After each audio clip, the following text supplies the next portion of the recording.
Not back to normal, though. Well, maybe we're getting there, because last night it certainly wasn't. Oof, rough out there. You know how funny we were talking during a commercial break, and Mo said to me, "Did you get water in your basement?" I said, "No, we're good at my house." I thought, you know, I should check.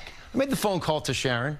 We have water in the basement. So, look, we are all in this together, guys. So, look, I'm right there with you. We'll be getting the sump pumps going and whatnot at the Quinn household as well.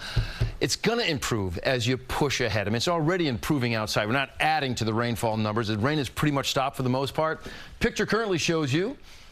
All right, the big story now will be the cold air that's pushing. There's really two stories I want to talk about. The cold air is coming in, and river flooding continues to be a problem, if not getting a little bit worse when we go through the next couple of days for some areas. Pine Brook on the Passaic River, you may have 2 more days, even 3 more days of tough situations out there. 50 degrees currently. It's blustery. Winds are gusting in Central Park around 25 miles per hour. You had gusts so much stronger earlier today. You know, we had 50 and 60 mile per hour gusts throughout the area. What do we see out there for the almanac page? A high temperature of 62. This was rain, gang. Just rain because you're almost 20 degrees warmer than you typically get this time of the year. And what do we expect as we look ahead? Any of that precipitation is basically done. Just a couple of leftover raindrops. Could be a little snowflake north and west, but it's not a big story.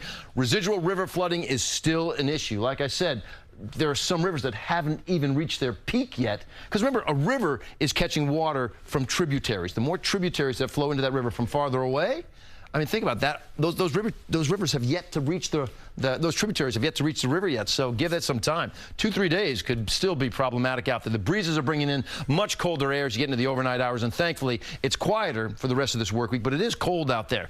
At our coast, all right, we've had flood warnings out there, and for Monmouth County, your warning has been allowed to expire. But we still have the warnings out there until 6 p.m. We do think it's going to start to improve because look at this. The winds are now coming in from the west. When that storm was on top of us, and even as it was approaching, it's currently up into, say, northern Maine. You'll see the circulation around it in just a moment. You see that? All right, northern Maine now. The northern Maine coast is catching that onshore flow, which piles the water, takes that water out here and pushes it on shore. Where we live, it's now taking the water by the shoreline and pushing it back out to sea. So again, the flooding condition at the shore is going to get better as we push ahead. The river flooding is going to take a couple of days. All right.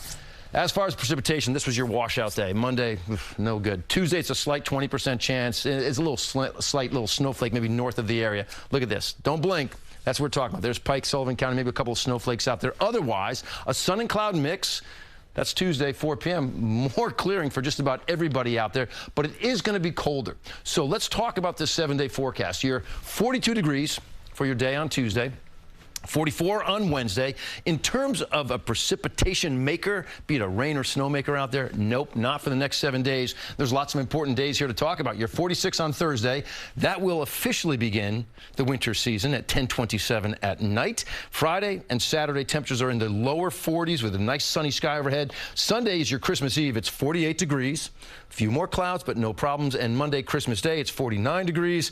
Again, a couple of clouds overhead, but no problems. And as far as like traveling in a sleigh on Christmas night. Looks good, right? It looks good. Yeah. I don't see any flight delays. No snow. No delays. But clear. Yeah, there you go. like it. I actually would like a little snow for Christmas, Truly. but I don't see it in the forecast. Well, you know what, Lonnie? What do you There's got a for little me? bit of snow on your gingerbread house. Look. Look at that. I had to show everybody this beautiful gingerbread house that you made. Look at the detail on this. This is on your spare time? This, well, this just a little something you put together? My neighborhood, we have a little gingerbread decorating contest amongst all of the Woodhillers in Westport, and yeah. And so you won. I did win. And what do you do in your an spare award. time, Lonnie? I mean, this is...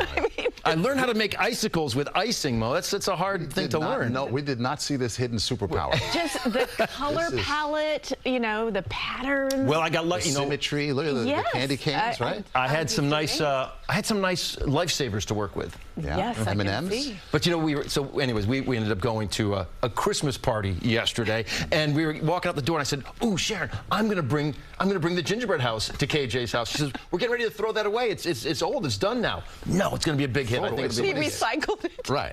You re-gifted I did. it almost. I re-gifted. You need to eat that thing, is what I think. I don't think you eat the gingerbread houses. You don't? I don't think. Well, I was very impressed. I had to share it with our audience. I was so impressed. Well, that kind of took me off guard there. But I know. What do you do for fun, anyway? I have a real life. I decorate gingerbread houses. I hope.